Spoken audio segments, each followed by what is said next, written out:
नमस्कार दोस्तों, स्वागत है आपका सिविल सर्विस इंस्टीट्यूट के इस यूट्यूब चैनल में। देखिए, समीक्षा अधिकारी, सहायक समीक्षा अधिकारी 2021 के लिए प्रीलिम्स के जो पेपर होते हैं, जिसमें जीएस का पेपर और हिंदी का पेपर, वो चैनल पे ऑलरेडी अपलोडेड है और इसके डिस्क्रिप्शन में भी उसका लिंक है। आप जाके वहाँ पे देख सकते हैं। ये सामान्य हिंदी के लिए मुख्य परीक्षा 2021 का पेपर है और इसकी जो परीक्षा तिथि थी वो 24 अप्रैल 2022 को ये पेपर हुआ था। तो ये मुख्य परीक्षा का पेपर है, ठीक है। अब इसमें जो है, इसमें 30 प्रश्न हैं। तो मुख्य परीक्षा में 30 प्रश्न आते हैं सामान्य हिंदी के, ऑब्जेक्टिव टाइप के, और प्रारंभिक परीक्षा में सामान्य हिंदी के ही 60 प्रश्न आते हैं, ठीक है। सिलेबस मुझे लगता है आप सभी को पता होगा, बाकी इसके डिस्क्रिप्शन में उसका भी लिंक है, आप जाके पूरा सिलेबस देख सकते हैं प्रीलिम्स और मेंस का क्या है। मैं यहाँ पे आपको थोड़ा सा बता देता हूँ कि प्रीलिम्स के जो हिंदी का पेपर है उसमें और मेंस के हिंदी के पेपर में डिफरेंस क्या है। तो प्रीलिम्स में जो सिलेबस है उसमें विलोम शब्द आता है, वाक्य वर्तनी शुद्धि आती है, अनेक शब्दों के एक शब्द आते हैं, तद्भव तत्सम आता है और विशेष्य और विशेषण आता है। और इसके बाद प्रीलिम्स में पर्यायवाची आता है, ठीक है। तो ये 6 टॉपिक हैं जो प्रीलिम्स में पूछे जाते हैं। अब मेंस की अगर बात करें तो सिर्फ पर्यायवाची को हटा दीजिए, तो ये 5 जो टॉपिक हैं इनसे मेंस में प्रश्न आते हैं, ठीक। तो ये चीज़ें हो गई सिलेबस को लेके। इसके बाद हम देखते हैं यहाँ पे प्रश्न। तो इस पूरे जो पेपर में मुख्य परीक्षा का पेपर है, इसमें 30 प्रश्न दिए गए हैं। वन बाय वन हम सारे प्रश्न को देखते हैं। तो इसमें जो सबसे पहला प्रश्न दिया गया है सबसे पहला इसमें जो प्रश्न है, इसमें लिखा है निम्नलिखित में से कौन सा वाक्य अशुद्ध है। तो इसमें 4 वाक्य दिए गए। इसका तात्कालिक प्रभाव पड़ा, पत्र किसके नाम पर लिखा गया है, 1 रुपये में कितने पैसे होते हैं, भारत एक समृद्धशाली देश है। तो इसमें से ये बताना है आपको कि एक ऐसा कौन सा है जो कि अशुद्ध है, ठीक है। बाकी 3 शुद्ध है, ठीक है। तो इसमें जो बी ऑप्शन दिया गया, पत्र किसके नाम पर लिखा गया है, ये अशुद्ध है। इसका शुद्ध रूप क्या होगा यहाँ पे। तो यहाँ पे जो लिखा गया ये पर, ये हटेगा, पत्र किसके नाम लिखा गया है, इसका ये शुद्ध रूप होगा। बाकी जो 3 ये शब्द दिए गए हैं वर्ड, ये सही है हमारे। हम आते हैं प्रश्न नंबर 2 पे। इसमें दिया गया है कि विलोम शब्द दिए गए हैं और आपको इसमें से गलत युग्म पहचानने हैं कि कौन सा गलत है। तो आविर्भाव का यहाँ पे विभाव नहीं होता है, आविर्भाव का तिरोभाव होता है। बाकी अपराधी का निरपराध होता है, उन्मूलन का रोपण होता है, विहित का निषिद्ध होता है। तो ऑप्शन ए जो है यहाँ पे सही होगा। क्वेश्चन नंबर 3 है, तत्सम और उसके तद्भव रूप की दृष्टि से नीचे लिखे विकल्पों में से कौन सा विकल्प गलत है। तो यहाँ पे आपको ये देखना है कि गलत कौन सा है। देखिए, प्रश्न में गलत और नहीं, ये दोनों वर्ड आप अक्सर मतलब थोड़ा ध्यान से देखा करिए, क्योंकि प्रॉब्लम हो जाती है कभी कभी। तो यहाँ पे आद्रक और गीला, ये यहाँ पे गलत युग्म है। बाकी आदित्यवार, इतवार, उद्गलन, उगलना, उद्घाट, उद्घाटन, उघाड़ना, ये तीनों सही हैं। अब आद्रक गीला है तो आद्रक का क्या होगा, आद्रक का तद्भव होगा अदरक, ठीक है। क्वेश्चन नंबर 4 है, निम्नलिखित में से कौन सा वाक्य शुद्ध है। अब यहाँ पे 4 वाक्य दिए गए हैं। मेरे लिए ठंडी बर्फ और गर्म आग लाओ, व्यायाम करना चाहिए जिससे कि स्वस्थ रहें, एक एक करके सभी मर गए, तुम्हारा यह कहना मेरे लिए बड़ी बात होगी। अब यहाँ पे ये कहा गया था कि इसमें चारों में से एक शुद्ध वाक्य खोजना है। तो यहाँ पे कोई भी शुद्ध वाक्य नहीं मिल पाया और मैं आपको यहाँ पे चारों चीज़ों के शुद्ध वाक्य दिखाता हूँ कि शुद्ध वाक्य हैं क्या। तो पहला जो ऑप्शन है, मेरे लिए ठंडी बर्फ और गर्म आग लाओ, तो इसका शुद्ध वाक्य होगा मेरे लिए बर्फ और आग लाओ। दूसरा ऑप्शन, करना चाहिए जिससे कि स्वस्थ रहें, तो इसका शुद्ध वाक्य है व्यायाम करना चाहिए ताकि स्वस्थ रहें। तीसरा ऑप्शन, एक एक करके सभी मर गए, इसका शुद्ध वाक्य होगा एक एक कर सभी मर गए। और इसका जो लास्ट ऑप्शन था, तुम्हारा यह कहना मेरे लिए बड़ी बात होगी, इसका शुद्ध शब्द है तुम्हारा यह कहना मेरे लिए बड़ी बात होगा, ठीक है। तो यहाँ होगी की जगह होगा आएगा। तो इस हिसाब से इस प्रश्न में कोई भी ऑप्शन सही नहीं मिल पाया था। तो ये क्वेश्चन नंबर 4 है। हम आते हैं क्वेश्चन नंबर 5 पे, ठीक है। तो इसमें दिया गया है निम्नलिखित में से एक तथ्य गलत है। अब ये 4 ऑप्शन दिए गए हैं, वो कहा गया है कि इसमें से एक गलत कौन सा, वो आपको छांटना है। विशेषण से संज्ञा की व्याप्ति परिमित हो जाती है, जिस विकारी शब्द से संज्ञा की व्याप्ति मर्यादित होती है उसे विशेषण कहते हैं। प्रयोग की स्थिति के आधार पर अंकित शब्द विशेषण और विशेष्य दोनों हैं।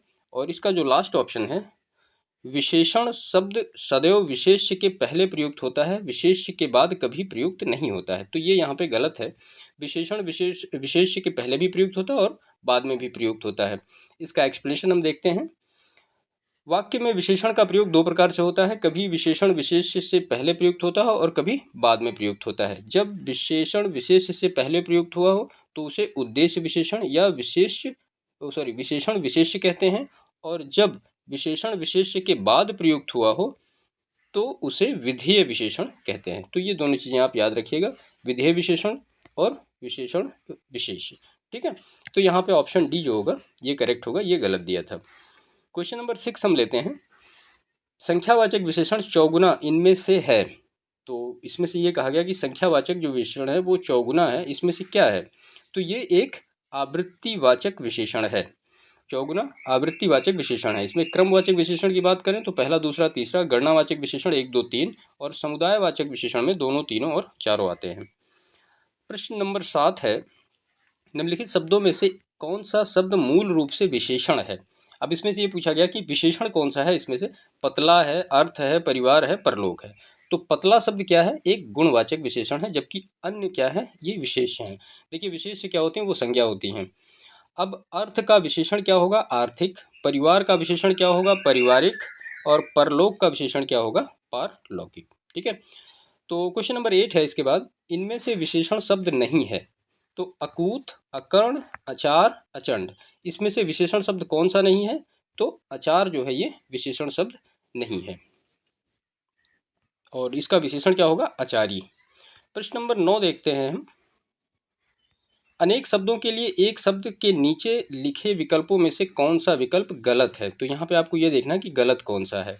जंगल की आग को दावानल कहते हैं, समुद्र की आग को बड़वानल कहते हैं, पेट की आग को जठराग्नि कहते हैं, आदि से अंत तक उसको अनंत। वाक्य आदि से अंत तक के लिए एक शब्द क्या होगा? अधोपांत, ये होगा, अनंत नहीं होगा यहाँ पे। ठीक है, प्रश्न संख्या 10 है, अपनी विवाहिता स्त्री से उत्पन्न पुत्र इनमें से अनेक शब्दों के लिए एक शब्द है, तो उस शब्द को क्या कहेंगे हम? औरस। ठीक है, जरायुज किसको कहेंगे? शिशु जीव जो खेड़ी में लेटा हुआ पैदा हुआ हो। जारज उपपत्ति गैर पुरुष से उत्पन्न पुरुष, और दत्तक उत्तराधिकार के लिए गोद लिया गया पुत्र। प्रश्न संख्या 11 है, आवा का तत्सम रूप होगा, तो आवा का तत्सम रूप क्या होगा? आपाक। प्रश्न संख्या 12 है, इनमें से सरल शब्द का विलोम नहीं है। तो सरल शब्द का विलोम क्या नहीं है? तो इसमें सरल शब्द का विलोम विरल नहीं होगा, सरल का वक्र होगा, कठिन होगा और कुटिल होगा।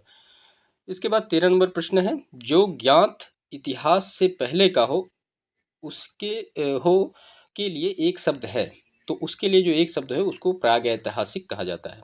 अनैतिहासिक का मतलब जो इतिहास से संबंधित ना हो, और ऐतिहासिक का मतलब जो इतिहास से संबंधित हो। प्रश्न संख्या 14 है, जो अचानक आंखों से ओझल हो गया हो, इन अनेक शब्दों के लिए एक शुद्ध शब्द है। तो जो अचानक आंखों से ओझल हो गया हो उसको कहते हैं अंतर ध्यान। इसके बाद है क्वेश्चन नंबर 15, निम्नलिखित विलोम शब्दों का सही युग्म है। तो इसमें से ये पूछा गया है कि सही युग्म कौन सा है। तो इसमें से सही युग्म है आकीर्ण विकीर्ण। आग्रह का क्या होगा? अनाग्रह। भोग का फुटकर, परचून नहीं होगा। प्रश्न संख्या 16 है, निम्नलिखित में से एक अशुद्ध वाक्य है। अब इसमें से पूछा गया कि अशुद्ध वाक्य कौन सा है। तो पूज्यास्पद व्यक्ति का सम्मान करना चाहिए, ये अशुद्ध है। इसमें गलत सब जो गलत क्या है वो पूज्यास्पद शब्द जो है इसकी वर्तनी अशुद्ध है। इसका सही शब्द क्या होगा? पूजास्पद। ठीक है, बाकी शेष वाक्य जो दिए गए हैं ये सही हैं। प्रश्न संख्या 17 है, उपतयका का विलोम शब्द है। तो उपतयका का विलोम शब्द क्या होगा? उपतयका का विलोम शब्द होगा अधितयका। इसके बाद प्रश्न नंबर 18 है, निम्नलिखित में से शुद्ध वर्तनी वाला शब्द कौन सा है? तो शुद्ध वर्तनी वाला शब्द इसमें अनधिकार है। अनाधिकार नहीं होता है, वो अनधिकार होता है। ठीक है, सृष्टि को सही इस तरह से लिखा जाएगा, अभ्यंतरिक को आभ्यंतरिक ऐसे लिखा जाएगा, समुद्रिक को सामुद्रिक लिखा जाएगा। उसके बाद प्रश्न संख्या 19 है, जो बाएं हाथ से सधा हुआ हो के लिए एक शब्द है, तो उसको सब्यसाची कहते हैं। वामपंथी साम्यवादी विचारधारा का व्यक्ति, वज्रपाणी जिसके हाथ में वज्र रहता है, और वीणापणी जिसके हाथ में वीणा रहती हो। इसके बाद क्वेश्चन नंबर 20 है, इनमें से तत्सम तद्भव का एक शब्द युग्म अशुद्ध है, वह है। ठीक है, तो यहाँ पे छाछ का तत्सम छच्छिका होता है, ना कि इच्छिका। और ईख का तत्सम इच्छु होता है, न कि इक्खु। अतः दोनों ही विकल्प अशुद्ध हैं। बाकी दोनों विकल्प सही हैं। यहाँ पे ए और बी जो है ये गलत दिए हैं, बाकी दोनों विकल्प सही हैं। उद्वर्तन का उबटन और गोबर गोमय का गोबर होता है। इसके बाद प्रश्न संख्या 21 है, मृषण का विपरीतार्थक शब्द होगा। तो मृषण का जो विपरीतार्थक शब्द होगा वो होगा रुक्ष। सुकुमार का कमासुत, चिक्कण का खुरदुरा, नरम का कड़ा या कठोर। इसके बाद प्रश्न संख्या 22 है, निम्नलिखित में तत्सम तद्भव का गलत युग्म है। अब आपको इसमें देखना है कि गलत युग्म कौन सा है। तो प्रतिवेशी मवेशी ये गलत है। प्रतिवेशी का जो मतलब तद्भव शब्द होगा वो होगा पड़ोसी। सुघट्ट का सुघड़, पन्यशाली का पंसारी और जाति ग्रह का नहर। क्वेश्चन नंबर 23 है, मोक्ष पाने की इच्छा करने वाला इन अनेक शब्दों के लिए शुद्ध शब्द इनमें से है। तो उसको क्या कहेंगे? जो मोक्ष पाने की इच्छा रखता हो उसको कहेंगे तितीर्षु। और तितीक्षा सर्दी गर्मी दुख आदि सहन करने की शक्ति, तितीक्षु जिसमें सहनशीलता हो, और मरजीवा का मतलब मरकर जीने वाला। प्रश्न संख्या 24 है, अशुद्ध वर्तनी वाला शब्द इसमें से पूछा गया है कि कौन सा है। तो ये पांचवा अशुद्ध है। ये लिखा जाएगा तो वा के ऊपर भी चांद बिंदी होगी। उंगली सही लिखा है, बांस सही लिखा है, दांत सही लिखा है। प्रश्न संख्या 25 है, वर्तनी की दृष्टि से निम्नलिखित में से शुद्ध शब्द है। तो इसमें से शुद्ध शब्द क्या होगा? ये है अनुग्रहित। ये गा में रा ऐसे लगेगा, ठीक है। बाकी और ये सारे गलत है। यहाँ एक ऑप्शन ये देख लीजिए, ये जो है ना ग्रहित, और यहाँ पे ये ग्रहित में अंतर है, इसलिए ये गलत हुआ है। ये यहाँ पे हा में बड़ी की मात्रा होगी, यहाँ पे लगाई क्या गया है छोटी की मात्रा। तो इन सब चीज़ों को ध्यान रखिए। प्रश्न संख्या 26 है, निम्नलिखित में तद्भव शब्द हैं। अब इसमें से पूछा गया कि तद्भव शब्द कौन है। तो भांडार तद्भव शब्द है और मयंद तद्भव शब्द है, ठीक है। जिसका तत्सम क्या होता है? भांडगार।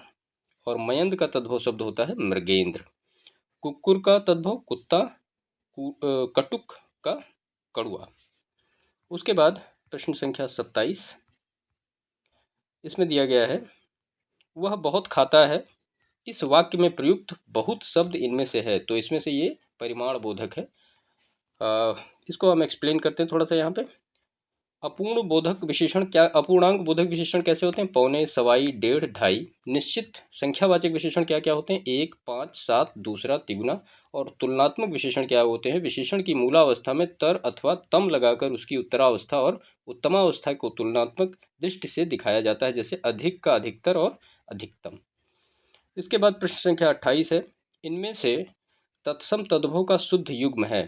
तो जो शुद्ध युग्म है वो कंकती का कंघी होता है, श्रेष्ठ का सेठ, ये श्रेष्ठी का सेठ होगा, श्रेष्ठ यहाँ पे लिखा गया है। अर्घट होता है, इसका रहट होता है। और ये मिष्ट जो है वो इस तरह से लिखा जाता है, यहाँ पे लिखा है मिष्ट, ठा नहीं होता, टा होता है, तो वो मीठा होता है, ठीक है। उसके बाद प्रश्न संख्या 29 है, निम्नलिखित में से अनघ का विलोम है। तो अनघ का विलोम क्या होगा? अघी, ठीक है। निरग का विलोम अघी, और निष्पाप का विलोम पापी, और कृति का विलोम आकृति, ठीक है। उसके बाद फिर इस पेपर का लास्ट प्रश्न है, प्रविशेषण को कामता प्रसाद गुरु ने इनमें से कहा है। तो इनमें से क्या कहा है? उनको अंतः विशेषण कहा है। प्रविशेषण को कामता प्रसाद गुरु ने अंतः विशेषण कहा है। विशेषण शब्दों की विशेषता बताने वाले शब्दों को प्रविशेषण कहा जाता है। जैसे मोहन बहुत सुंदर है, यहाँ सुंदर विशेषण है और बहुत प्रविशेषण है, क्योंकि बहुत सुंदर की विशेषता बता रहा है। तो यहाँ पे इसका ऑप्शन ए करेक्ट हो जाएगा। तो ये पूरे 30 प्रश्न थे मुख्य परीक्षा के, जो कि सामान्य हिंदी में पूछे गए थे, ठीक है।